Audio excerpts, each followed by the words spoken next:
हमारे साथ इस वक्त मौजूद हैं रामकृष्ण चौरसिया। इकलौता शख्स रामकृष्ण ही हैं जो कि ज्योति से भी लगातार बातचीत करते हैं और आलोक से भी लगातार बातचीत करते हैं, और कहीं ना कहीं रामकृष्ण चाहते हैं कि दोनों फिर से एक हो जाएं। जी, अ, बिल्कुल। रामकृष्ण, बताइए, पहले आखिरी बार दोनों की कब बातचीत कराई थी आपने? आखिरी बात यही जो बात हुई थी इन दोनों लोगों में कि एक हो जाएँ, विवाद थोड़ा-थोड़ा हो रहा था। इन्होंने धूमनगंज थाने में एप्लीकेशन दे दिया था, तो बात हुई लेकिन बात नहीं बन पाई। उसके बाद से यही था कि बच्चों को मिलने दिया जाए, वो दोनों बच्चियों से मिलने के लिए काफ़ी परेशान थे। जिसलिए हमने भी रिक्वेस्ट किया कि मिलने दिया जाए, बात करने दिया जाए और उसके बाद नहीं बात करने के बाद फिर मजबूरन इनको मीडिया में आना पड़ा। रामकृष्ण इकलौते ऐसे शख्स हैं जो आलोक के बचपन के दोस्त हैं। मतलब आलोक के बारे में जो कुछ भी है, आज जो कुछ भी कोई जानता है, तो आप समझ सकते हैं कि जो बचपन के दोस्त होता है उससे कुछ छिपा नहीं होता है। तो सबसे पहले एक एक करके मैं आपसे पूछूंगा, देखिए, क्योंकि आप लगातार बातचीत भी करा रहे थे जी, आलोक और जी, और ज्योति के बीच में। जी, वो 8 मिनट का कन्वर्सेशन भी हमने देखा था कि किस जी, तरीके से आपने बातचीत कराने की कोशिश की थी। मुझे एक बात बताइए, सबसे पहली बात, जी, जो ज्योति ने आरोप लगाया जी, कि सफाई कर्मचारी था ये, लेकिन झूठ बोल के ग्राम पंचायत अधिकारी अपने आप को बता दिया था, जी, झूठ बोल के शादी हुई थी, इस बारे में ज्योति से आपकी बातचीत हुई, आलोक की आपकी बातचीत हुई? देखिए, हम तो शुरू से ये बाद में इलाहाबाद चले गए पढ़ने, हमने आजमगढ़ आ गया पढ़ाई करने। तो इनका जब 2009 में हुआ तो हमने पुलिस वेरिफिकेशन उसमें आता है, तो ये हम हमारे साथ आके इनका हमने सफाई कर्मी का पुलिस वेरिफिकेशन कराया। वो इलाहाबाद रहते थे, यहाँ का मैनेजमेंट हम और एक दिनेश मौर्य थे वो देखते थे, घर पे जितने भी कार्यक्रम होते थे। तो हमने शादी कार्ड हम ही लोगों ने छपवाया था, उस पर कहीं जिक्र नहीं था। जानते ही हैं फ़ोटोशॉप का ज़माना है, कोई कहीं से लिख के चीट कुछ भी चेंज कर सकता है। तो शादी वाली बात उस समय सबको क्लियर थी। हालांकि ये दूर की रिश्तेदार भी हैं ज्योति मौर्य, जो इनके एक चाचा हैं घनश्याम, उनसे डायरेक्ट रिलेशन था इनका। उन्हीं के माध्यम से शादी हुई थी। इनके एक चाचा इनके जस्ट बगल में दरोगा थे, चिरई गांव के पास जो थाना था। हाँ, पहले सिपाही थे फिर वहीं पे दरोगा हुए। तो सारी चीज़ें क्लियर थी। हम ही ने उनका वेरिफिकेशन कराया, पुलिस वेरिफिकेशन जाता है, कलेक्ट्रेट से जाता है, हमने कलेक्ट्रेट में रहा है। तो ये चीज़ें पहले से ही 2009 से ही क्लियर थी कि हाँ ये सफाई कर्मी हैं। आखिरी बार आपकी ज्योति से कब बात हुई थी? आखिरी बार हम फेस टू फेस गए थे इलाहाबाद। इनका जो आलोक के पापा हैं, इनका पैर फ्रैक्चर हो गया था, तो इनके आवास पे हम गए थे देखने के लिए। तो वहीं पे दोनों लोग थे, ठीक ठाक था सब कुछ। कब की ये बात है? ये लगभग 1.5 साल पहले की बात है। तो तब मामला सब दोनों में एकदम हाँ, हाँ, कूल था, उस कोई समय लड़ाई कोई झगड़ा नहीं? ऐसा लड़ाई झगड़े की बात नहीं थी। इन्होंने भी हमसे अच्छे से बात किया, पहले की तरह लोग ये भी मिली। और उन लोगों ने भी काफ़ी, हम लोगों रिस्पेक्टफुल फैमिली थी। हमेशा गांव में भी लोगों की रिस्पेक्ट किया करते थे। जैसे जो आलोक के पापा हैं, ये बछवल चौराहे पे बस जाती थी बनारस की। कोई लड़का जाता था, पूछते थे क्या करने जा रहे हो बेटा। अगर कोई पढ़ने जा रहा है तो उसको 100, 500, 1000 रुपया दे देते थे कि जाओ अच्छे से तैयारी करना। तो ये था। तो मुझे मुझे एक बात बताइए, जब आखिरी बार फोन पे कब बातचीत हुई थी? आखिरी बार ये लगभग 2 महीने हो गए हैं।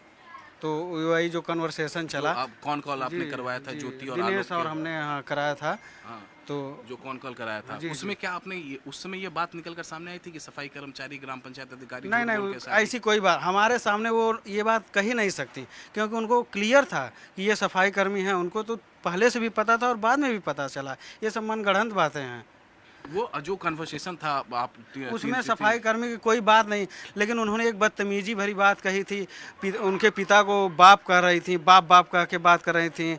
और ये कह रही हैं कि तुम सफाई कर्मी हो, तुम्हारे मन में वही कूड़ा उठाते हो, कूड़ा भरा। ये सब उनकी तुच्छ मानसिकता का तो प्रमाण था। तो आपने रोका टोका उनको? जी, हमने मना करना चाहा, फिर उन्होंने फ़ोन कट कर दिया। क्योंकि ये देखिए, ये जो बातचीत थी ना, ये कन्वर्सेशन जो थी वो पूरा मैंने सुना, 8 मिनट के करीब ये जी, तकरीबन ये कन्वर्सेशन थी। पहले तो ठीक से होती है, फिर चिल्लम चिल्ला उसमें शुरू हो जाती है दोनों तरफ से। जी, ज्योति भी उधर से बोल रही हैं, उधर से आलोक भी बोल रहे हैं, बीच में आपका कभी कभार जी। आवाज़ आ रही है। ये जब कन्वर्सेशन पूरा हो गया, कट हो, उसके बाद आपने समझौता कराने की कोशिश की? नहीं, उसके बाद अब हमारा नंबर ब्लॉक है, तो इसलिए हम 1-2 मैसेज किए, मैसेज सीन हुआ लेकिन रिप्लाई नहीं आया। और अब नंबर मेरा ब्लॉक है। हम आज भी उनसे रिक्वेस्ट करते हैं कि वो उस आदमी के पास न जाएं, क्योंकि सौतेला बाप सौतेली बेटियों को कभी बेटी नहीं मानता है। आप भी देखते हैं ज़माने में कि कितनी गंदी नज़र से देखता है। इस चीज़ का बस ख्याल करके उसके पास प्लीज़ आप न जाएं तो अच्छा होगा। हर सौतेला बाप अपनी सौतेली बेटियों की ज़िंदगी बर्बाद करता है और उसे बहुत ही गंदी निगाह से देखता है। तो इस बात का आप हमसे बेहतर आप जगह जगह देखती हैं, आप खुद न्यायालय भी संभालती हैं और कार्यालय भी संभालती हैं, देखती रहती हैं। तो इस चीज़ से उस आदमी के पास प्लीज़ न जाएं, क्योंकि उसके 4-6 अफेयर पूरे दुनिया देख रही है। हर साल शादी कर रहे हैं, देखने में आ रहा है। तो ये सब चीज़ें ना हो तो अच्छी रहे। आप आलोक ने कभी अपनी अपनी बातें आपको कही कि कब से लड़ाई झगड़ा कैसे शुरू हुआ, कैसे मनमुटाव शुरू हुआ, कब से वो लग रह रही है? जी, ये एक बार बताएं कि जो सरकारी आवास था वहाँ पे, तो उस आवास पे इन लोगों को आपत्तिजनक हालत में देखें। तो कौन सा सरकारी आवास? जो एसडीएम का सरकारी आवास होता है, उस समय ये इलाहाबाद ही थी। तो उस समय नहीं बताएं, ये बहुत तकलीफ़ में थे आलोक जी, लेकिन बता नहीं रहे थे, किसी से भी नहीं कुछ शेयर कर रहे थे, काफ़ी तकलीफ़ में रह रहे थे। जब ये देखें कि ये लखनऊ गई, वहाँ भी यही चीज़ था। और फिर इनको व्हाट्सअप चैट पे मिला कि हमें ही मारने की प्लानिंग की जा रही है। तब ये मजबूर होकर, और बच्चियों को न मिलने दिया गया, तब ये मजबूर होकर सामने आए सबके सामने कि अब अगर ये मीडिया में इतना नहीं फैलता तो शायद ये आज ज़िंदा भी नहीं रहते हैं, जिस हिसाब से प्लानिंग चल रही थी। और रही बात, एक सबसे बड़ा इल्ज़ाम वो लगा रही है कि दहेज की बात, तो धूमनगंज थाने में झलवा इलाके में जो इनका मकान बना है, उसकी रजिस्ट्री में आप देख लीजिएगा पैसा कहाँ से ट्रांसफ़र हुआ है। आलोक के पापा प्रिंसिपल से रिटायर हुए थे, उन्होंने अपनी सारी कमाई 40 से 50 लाख रुपया ऑन रिकॉर्ड खाते में ट्रांसफ़र किया है इनको। उसके खाते में ट्रांसफ़र किया, उस पैसे से ज्योति के नाम पे उन्होंने ज़मीन ली। चाहे होते हैं तो अपने नाम से लेते। ये प्रयागराज में लिया गया है? जी, ये प्रयागराज ये में। कब लिया गया है प्रॉपर्टी? ये थोड़ा टाइम हो गया, एग्जैक्ट मुझे याद नहीं है। एसडीएम बनने के बाद? जी, एसडीएम बनने के बाद ये ज़मीन ली गई है, जो कि इनके पापा के रिटायरमेंट की कमाई इनके खाते से ट्रांसफ़र की गई है। और उसी ट्रांसफ़र वाले पैसे को ही उसमें जिक्र भी किया गया है बैनामे में, और ये उल्टा इन्हीं पे इल्ज़ाम लगा रही हैं। ये तो हर गरीबों और बेसहारों के लोग पैसा देके खुद सोचते हैं पढ़े लिखे आगे बढ़े। आखिरी बार आप क्या कहना चाहते हैं ज्योति से? ज्योति से दोबारा मिलने की कोशिश करेंगे? ये जो जी, ज्योति बिल्कुल वाला- मिलने की कोशिश करेंगे। हमें उनसे काफ़ी प्यार मिला है और उनके पूरे परिवार से हमेशा मिलता रहा है। ये हो सके तो आप प्लीज़ कम बैक हो जाइए। आलोक और से आखिरी बार आपकी बातचीत? आलोक से तो हमारी लगभग डेली बात होती रहती है। कब आज नहीं हुई, कल हुई थी, परसों हुई थी, क्या कह लगभग रहे थे कल वो?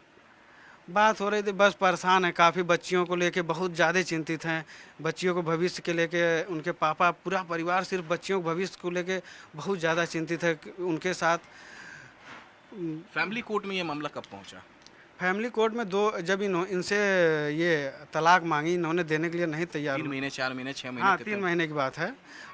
4 महीने पहले से ये मांग रही थी। उसके बाद जब इन्होंने तलाक नहीं दिया तो इन्होंने फैमिली कोर्ट में और इनके 4 लोगों के ऊपर एफआईआर करा दिया, जिनके बाद इन लोगों ने मुचलका भर की ज़मानत ली।